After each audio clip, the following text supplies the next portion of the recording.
हरे कृष्णा। आज का टॉपिक है किसी की अक्ल ठिकाने आ गई है। तो अब क्या सोच रहे हैं वो ये जानने की कोशिश करेंगे आज की रीडिंग से। टैरो में से लेंगे कुछ कार्ड्स और साथ ही साथ लेंगे ओरेकल मैसेजेस। तो शुरुआत करते हैं कार्ड शफल करके।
कार्ड मिला है वो है द सन का। ये टैरो का सबसे बेस्ट कार्ड होता है।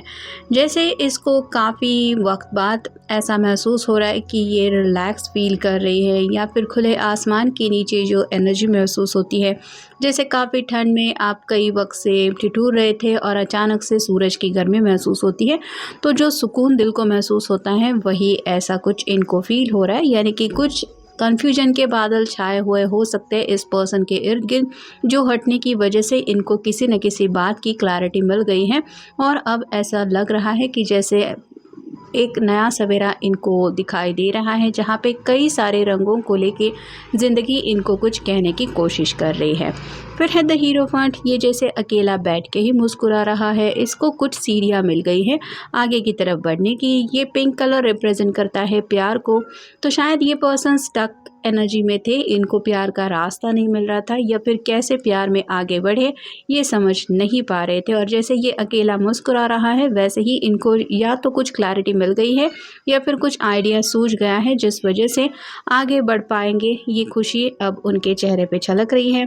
फिर है nine of wands, fire sign Aries, Leo, Sagittarius. देखा जाए तो ये बाउंड्रीज क्रॉस करके दूसरी तरफ जाना इसके लिए इतना भी इम्पॉसिबल नहीं है। ये किसी भी वक्त बाउंड्रीज क्रॉस करके आगे बढ़ सकती है। तो वैसे ही आपके पर्सन नेक्स्ट एक्शन लेने के लिए काफ़ी ज़्यादा कुछ सोच रहे थे, या फिर कुछ ऐसी बातें थी जिनमें उलझे हुए थे और ये आगे नहीं बढ़ पा रहे थे। लेकिन जैसे अब यहाँ पे फायर भी है, यानी कि कुछ रोशनी तो इनको मिल गई है अपने प्रॉब्लम्स के ऊपर, और अब ये उन बाउंड्रीज़ को तोड़ के आगे बढ़ना चाहते हैं, या फिर बढ़ सकते हैं। ये उनको एहसास हो रहा है जो बाउंड्रीज़ उनको डरा रही थी या फिर अपनी खुशियों तक जाने से रोक रही थी।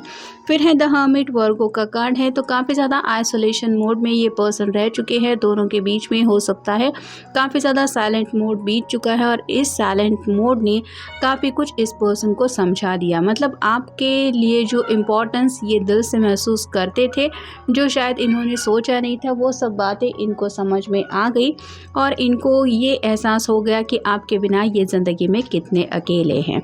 फिर है सिक्स ऑफ सॉर्ड्स। यहाँ पे भी एयर साइन है, जेमिनी, लिब्रा, एक्वेरियस। यहाँ पे बहुत ज़्यादा तूफान सा मचा हुआ है, समंदर की बड़ी बड़ी लहरें हैं। फिर भी ये अपने जर्नी को रोकना नहीं चाहती। इसने सामान पैक करके छोटी सी नाव को आगे बढ़ाते हुए अपने प्यार की तरफ बढ़ने का जैसे ठान ही लिया है। रेड कलर का शॉल रिप्रेजेंट करता है उसके पैशन को।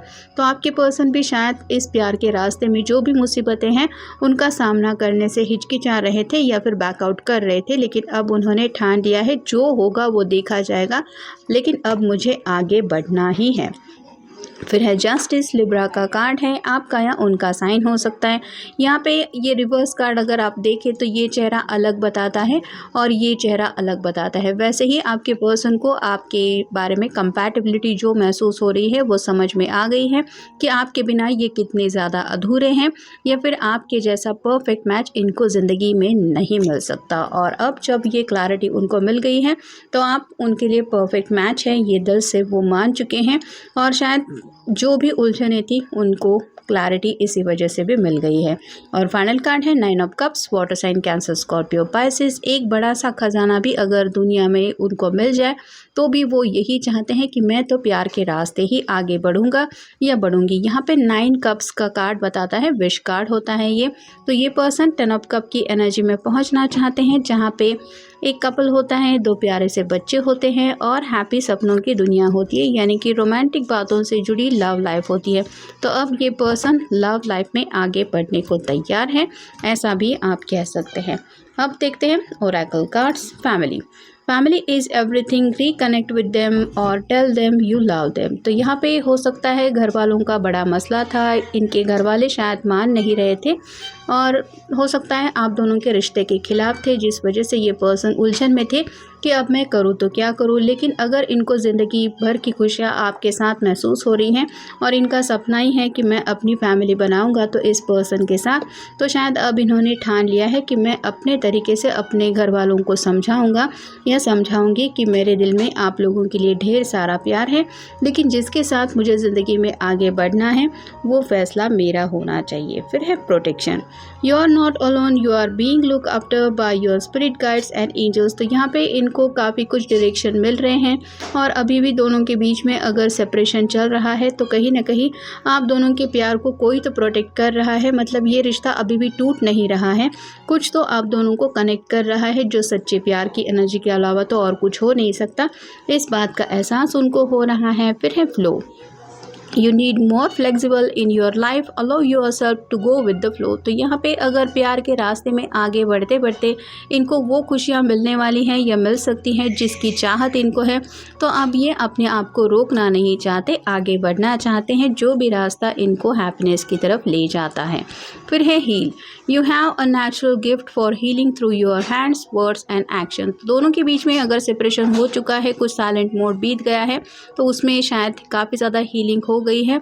आपकी बातों ने हमेशा शायद इस पर्सन को सपोर्ट किया है, इनकी हीलिंग की है और बातों की वजह से भी आज भी दोनों के बीच में जो खामोशी है ये वही यादें हैं जो ये याद करते हैं बीते पलों को, और आपकी वही सभी बातें इनको आज भी एक सुकून दिलाती हैं। आपने कभी इनके साथ हो सकता है इस तरह से झगड़ा नहीं किया या फिर इनको कभी बुरा नहीं कहा है और ये आपके उसी नेचर को लेके आज भी आपको मिस कर रहे हैं और उनको एहसास हो रहा है कि यही पर्सन तो मुझे ज़िंदगी में चाहिए अपने आगे के हैप्पीनेस के लिए। फिर है trust in your intuitions, in what you are feeling, sensing and seeing और एक्सपीरियंसिंग। तो अब ये दिल से जो भी महसूस कर रहे हैं उस एहसास को ये सच्चे दिल से स्वीकार रहे हैं और अब उस एहसास के साथ ही ये आगे बढ़ना चाहते कि हाँ बस यही है वो चाहत जो मुझे ज़िंदगी में चाहिए। फिर है balance, it's time to find balance in your life, what is most important to you. तो यहाँ पे जैसे लिब्रा का कार्ड हमें ऑलरेडी मिल गया है, तो ये पर्सन समझ चुके हैं कि आपके बिना ये अधूरे हैं। आप अगर इनकी ज़िंदगी में नहीं हैं तो बाकी सब चीज़ें मिलने के बावजूद भी ये वही रहेंगे, मतलब इनको यही एहसास रहेगा कि मुझे कुछ भी नहीं मिला, क्योंकि सच्चे प्यार का ख़जाना इनको ऑलरेडी मिल चुका है और उस ख़जाने को ठुकरा के अगर ये कुछ और पाने की कोशिश करेंगे तो ये तो उनकी सबसे बड़ी बेवकूफ़ी होगी, जिससे शायद ये अब अपने आप को करेक्ट करना चाहते हैं। फिर है strength, you have an enormous amount of strength and courage, remind focus, stand tall and shine. तो अगर हिम्मत की बात हम करें तो घर वालों के सामने शायद अपना फैसला बताना ये पर्सन टाल रहे थे या फिर घर वालों से नज़रें चुरा रहे थे, बात को डीलेज करने की कोशिश कर रहे थे। लेकिन अब जब इन्होंने खुद अपनी मंजिल की तरफ बढ़ने का हौसला अंदर से महसूस किया है, या फिर जैसे कि इस कार्ड में हमने देखा ये बाउंड्रीज क्रॉस करके आगे बढ़ना इतना भी मुश्किल नहीं है, तो वैसे ही अब ये भी पर्सन आगे बढ़ना चाहते हैं। और फाइनल कार्ड है love, it's the right time for you to experience a loving committed relationship, enjoy it. तो इस प्यार के रिश्ते को ये कमिटमेंट देना चाहते हैं। ऑलरेडी अगर इन्होंने कमिटमेंट दिया है तो कमिटमेंट के नेक्स्ट लेवल तक पहुंचना चाहते हैं और इस रिश्ते में जो भी हैप्पीनेस मिल सकता है उन सब बातों को ज़िंदगी भर के लिए ये एक्सपीरियंस करना चाहते हैं या करना चाहती है। तो ये था आज का रीडिंग, जनरल रीडिंग है, आपके साथ जितना रेजोनेट हो उतना ले लीजिए। मिलेंगे नेक्स्ट रीडिंग में।